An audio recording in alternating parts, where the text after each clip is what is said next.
បាទកម្រមើលវាមើលពីចំណុចសំខាន់គឺមានមើលទីមួយប្រេងម៉ាស៊ីនប្រេងប្រាំងប្រេងចកោតនិងប្រេងប្រអប់លេខនិងក្នុងទឹកចំណុចសំខាន់គឺយើងចង់មើលប្រេងម៉ាស៊ីនមើលអីចង់មើលអីទាំងមើលប្រេងម៉ាស៊ីនយើងមើលមុនបច្ឆេះយើងអត់ទាន់បច្ឆេះទេយើងត្រូវមើលដកមើលវាស់មើលប្រេងម៉ាស៊ីនមុនគេកាលណាតែម៉ាស៊ីនយើងបច្ឆេះហើយគឺយើងវាស់មើលប្រេងអត់ដឹងទេអញ្ចឹងយើងមុននឹងវាស់មើលប្រេងម៉ាស៊ីនយើងអត់ទាន់បច្ឆេះទេគឺយើងវាស់មើលវាបាទវាស់ហើយបានយើងមើលចំនួនម៉ាក់គេវាគ្រប់អត់តែប្រេងនេះវាគ្រប់ចំនួនដែលគេកំណត់អត់អញ្ចឹង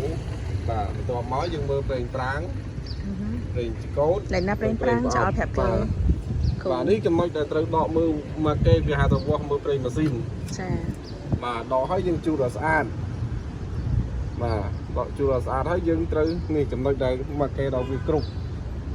បាទម៉ាក់គេគ្រប់នោះគឺចំណុចដែលកម្មទី2នេះវាគ្រប់ហើយយើងជូតឲ្យស្អាតហើយយើងញុកទៅវិញតែប្រេងហ្នឹងវាយើងដកបាត់ដល់វាគ្រប់ចំនួនអត់គឺម៉ាក់គេដែលវាវាស់បាទហើយយើងដកមកនេះដល់មើលចំណុចប្រេងដែលវានៅវាគ្រប់វាស្ទើរបាទនេះគឺប្រេងវាប៉ះតិចតួចចឹងយើងអាចនឹងបើយើងអត់ទាន់បច្ឆេះបានហើយយើងអាចប្រើការបាននឹងហៅតែតាក់ទងជាមួយមើលប្រេងម៉ាស៊ីនវាហៅតែប្រេងបានបាទនេះគេហៅថាចំណុចប្រេងប្រអប់លេខចឹងប្រេងប្រអប់លេខនេះយើងមើលវានេះចំណុចវាមកគេដល់វាគ្រប់យើងដកត្រូវដកមើលវាតែប្រេងវាគ្រប់ចំនួនរបស់វាហ្នឹងគេហៅតែប្រេងប្រអប់លេខយើងដកហើយយើងញុកទៅវិញតែប្រេងហ្នឹងវាគ្រប់អត់បាទញុកហើយយើងដកមកវិញដកមកតែប្រេងនេះវាឃើញចំណុចវានៅបើថានេះវានៅដែរក៏ចំណុចរបស់វាចានេះវាស្នាមប្រេងដល់លើអញ្ចឹងចំណុចមកគេវាគ្រប់ប៉ុណ្ណេះកុំឲ្យពេលលើអញ្ចឹងមិនទៅបាទចំណុចប្រេងបបលេខនេះគឺកាលណាយើងចង់មើលគឺចំណុចដែលយើងត្រូវមើលគឺយើងត្រូវបច្ឆេះឡានដាក់អក្សរ N យើងដកមើលអញ្ចឹងហ៎បាទខុសពីប្រេងម៉ាស៊ីនអូបាទខុសពីប្រេងម៉ាស៊ីនអញ្ចឹងប្រេងម៉ាស៊ីនគឺយើងមើលមុនបច្ឆេះចំណែកប្រេងបបលេខយើងបច្ឆេះដាក់អក្សរ N បានយើងមើលដឹងចាខ្វះលើសបានយើងដឹងអានឹងចំណុចប្រេងបបលេខចាបងចកោគឺហៅថាប្រេងចកោចំណុចរបស់វាមានម៉ាស់សមងមានល្មមចាអញ្ចឹងតែមិនយើងប្រេងយើងស្ថិតនៅត្រង់ម៉ាស់សមងមកវាគឺកម្រិតពេញរបស់វានេះគេហៅថាម៉ាស់សមងមានល្មមមកនៅក្រោម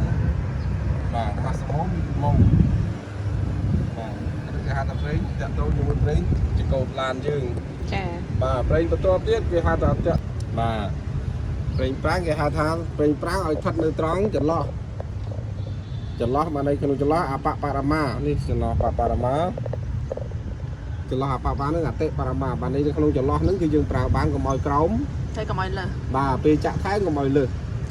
អតិបរមាហ្នឹងគេហៅថាតាក់ទងមួយប្រព័ន្ធប្រាំងចាប្រេងប្រាំងហ្នឹងចំណុចធុងទឹកគឺយើងមើលទៅពេលព្រឹកឡើងនេះគេហៅថាធុងទឹកស្គួរឬក៏ហៅថាធុងទឹកបំរុងត្រៀមបាទឬក៏ធុងទឹកស្គួរសម្រាប់យើងគួរមកថែមមកអាធំនេះមកបន្តមកនេះគេហៅធុងទឹកធំនេះកម្ររបស់វាបាទកាលណាតែព្រឹកឡើងយើងឃើញនេះអក្សរគេដាក់អក្សរកាត់នេះដាក់អក្សរ S គឺពាក្យពេញគេថាពូលនឹងគឺពេញបាទពូលនឹងគឺពេញអញ្ចឹងទៅមើលនៅកាត់នៅក្នុងអក្សរពូលនឹងបាទឃើញក្រោមយើងចាក់ទឹកថែមចាបាទក្រោមចាក់ទឹកថែមបាទទៅកាលណានឹងលើគ្រប់អាធំនេះក៏គ្រប់ដែរអញ្ចឹងអាធំទឹកនេះគេហៅថាធំទឹកស្ពួរនេះគេហៅថាធំទឹកធំចាតែចំណុចដែលសំខាន់គឺយើងមើលទឹកកុំឲ្យខ្វះចាបាទនេះគេហៅថាធំទឹកចា